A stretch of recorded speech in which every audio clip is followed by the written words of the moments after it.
What I pulled up here for is this demonstration of a shelter. Now this is only a small one. You can build them bigger up to the size of a small house or a unit. This one here fit up to about 4 to 5 of our ancestors in it. They were last sort of pygmies, last sort of short people. They were only about this big. With the ones that are the size of a house or a small unit, fit up to about 50 to 80 people in it. What we used, weighted wild, also known as lawyer cane, which is this tree here behind us. It's very strong, very flexible.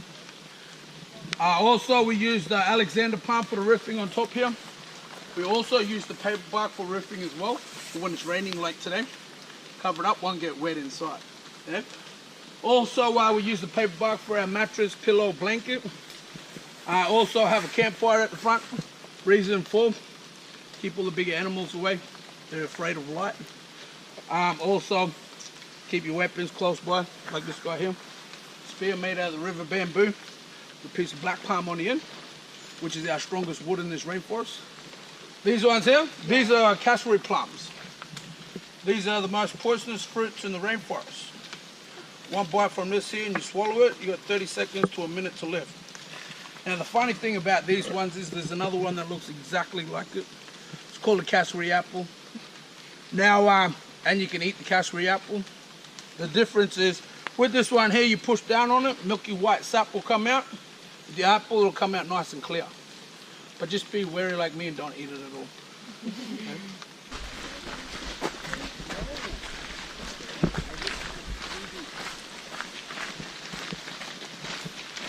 So what I pulled up here for is our ochre and our bush medicine.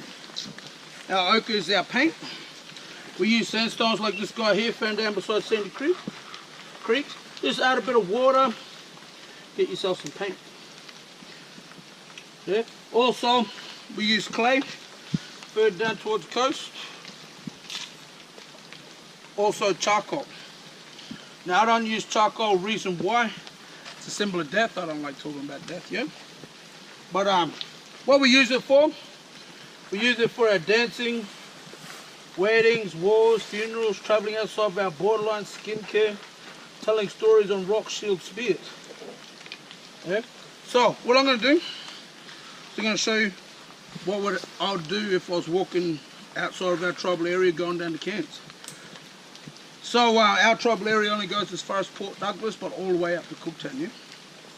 So, first thing I'll do is I'll do my totem, my animal spirit. Now, not all totems are animals, some are places as well. So mine is an animal, mine is the cassowary, or Gorangi in their language. Cassowary is the big bird here in the rainforest, like the emu and the ostrich. I'm the protector of this animal by not eating it, which is a good thing for me, reason why it takes up to 2 to 3 days to cook it anyway. As you see, I'm impatient. So, next is family members. Now you can do your own children. I don't have any, but I'm the oldest of 10. I've got 6 younger brothers, 3 younger sisters. Lucky for me, I don't get along with all of them. Nah, just kidding. I got one of my sisters actually training to be a tour guide, which is pretty good. She's down at the tea shed where we just started doing the smoking and that. But I've got other sisters, one's down the Gold Coast and one's over in Port working at the moment. So, I'll do one of each though, just to even it out. The reason for I do that is so, just in case you guys want to take a photo, looks a little decent. Now, next is white clay. Now the white clay is our most spiritual color. We use it for our dancing. Every white stripe represents an ancestor that's passed on. But what I'm going to do, because this is here for traveling, I'm going to do white dots. White dots represent raindrops, because we live in a rainforest here.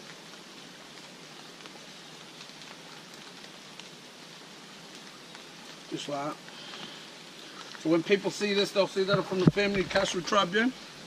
One brother, one sister from the rainforest. They all have their own distinct meanings. They only find this on the edge of the rainforest. That's why we bring it in here, put it in the creeks, keep it nice and fresh. So by grabbing a few leaves, crushing it up, dipping it in a bit of water, giving it a good rub. What it does, creates natural soap. Yeah, that soap is good for dry skin, sunburn, rashes, mosquito bites, cuts and abrasions. Lots and lots of antiseptic in it, yeah. This whole rainforest is a chemist to it, just gotta know what you're looking for. Touch it. It's only soap. So with the same tree, we use it for muscle pain arthritis. By using the same branch, peeling off a bit of bark, rubbing it onto her skin. Have a smell of that. Passing it around. Smells a bit like liniment, deep heat, dank around. Wow. Probably because you guys use it all from the States, yeah? Yeah, I was curious.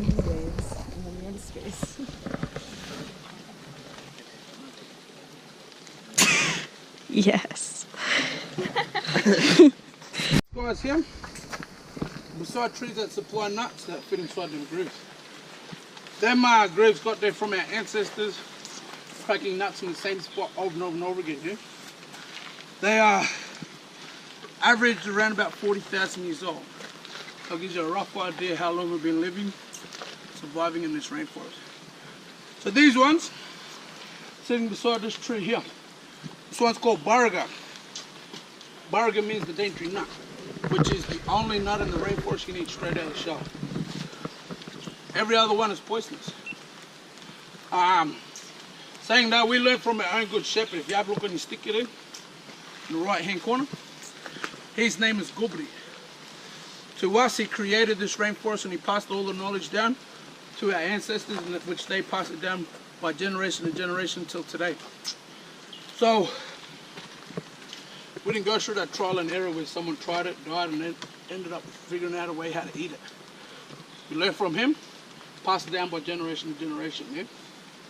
So, in saying that, 80% of the fauna is poisonous. So the other 20 that we know about and some that are poisonous that we can eat, we learned from him. So, some of the nuts you got to put in running water in a dilly bag, made out of palm leaves, flush out all the toxins. Some you got to put on the hot coals to burn them out, yeah? With these ones here, you can eat them straight out of the shell. Look like an almond, tastes a bit like coconut. What they'll do, they'll send the kids up with a dilly bag, collect all the nuts, come down. The women will sit here cracking all the nuts. Put them inside this grinding stone here with a shiny rock. Grind it up into a flour, make our bush bread we call damper today.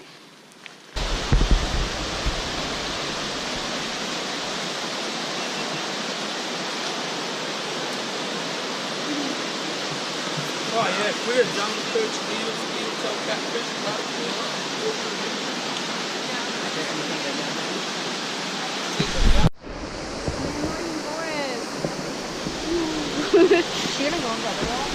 Dreamtime stories are legends a lot of people call myths. They are replicants of the rainbow serpent's eggs. Whole story how they got there. Like I was talking about before with Gubri, he created this area. While him and this other spirit were having a fight. His name is Warrnambool. So when they were fighting, the rainbow serpent didn't like it, so she tried to break him up. When she tried to break him up, she was pregnant, starting to get distressed, starting to lay her eggs all through the rainforest, also all through the rivers. So after a while, after laying all the eggs, she went out to the ocean, tried to cool down. But she ended up falling asleep. What she didn't realize, the tide was heading out and the sun was coming up. So it ended up roasting her. So she ended up dying. So as you see today, as the Great Barrier Reef is a replicant to our cultural way of the rainbow serpent's body. In saying that, it's still providing food for us. Also, we have rock shelter here. With a rock shelter, there are 3 different things happening. Like I mentioned before, men's business.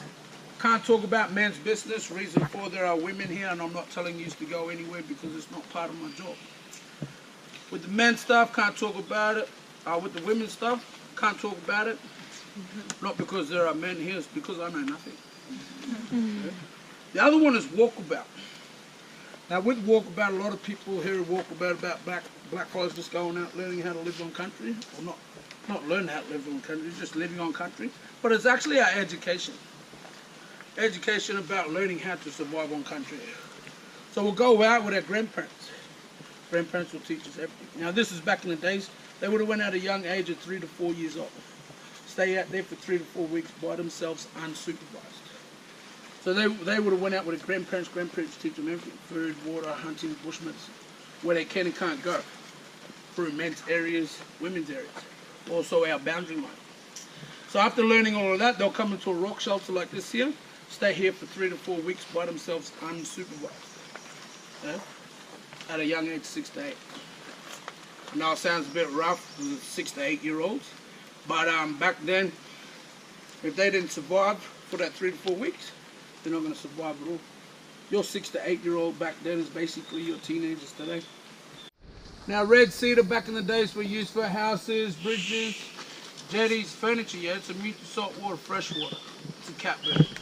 Yeah, so they're water resistant, so they're good for salt water, fresh water. But my ancestors used them for a lot of different things. We used them for our dugout canoes. Have a look on the log side, actually hollow. By using a stone axe, carving it out, which is this guy here. This stone axe head.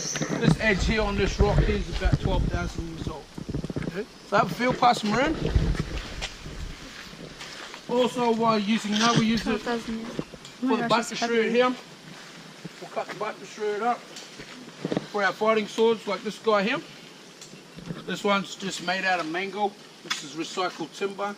Normally they weigh around about 30 to 40 kilos. My ancestors would pick it up with one hand, hit their opponent over the head and kill them.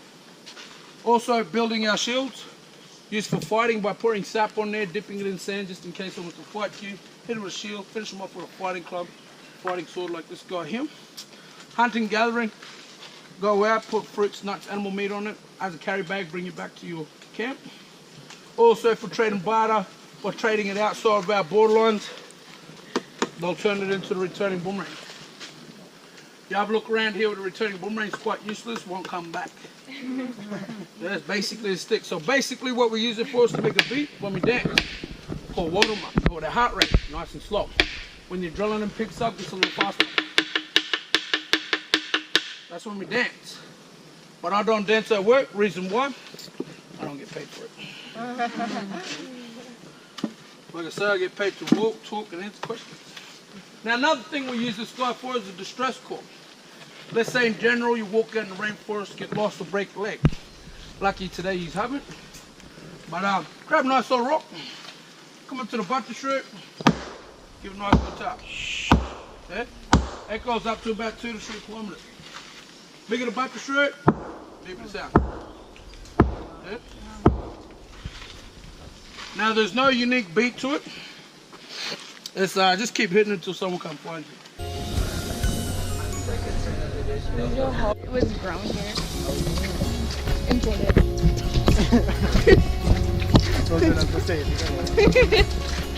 Well, it technically was like made from the earth somehow, but we just like made it into a bridge.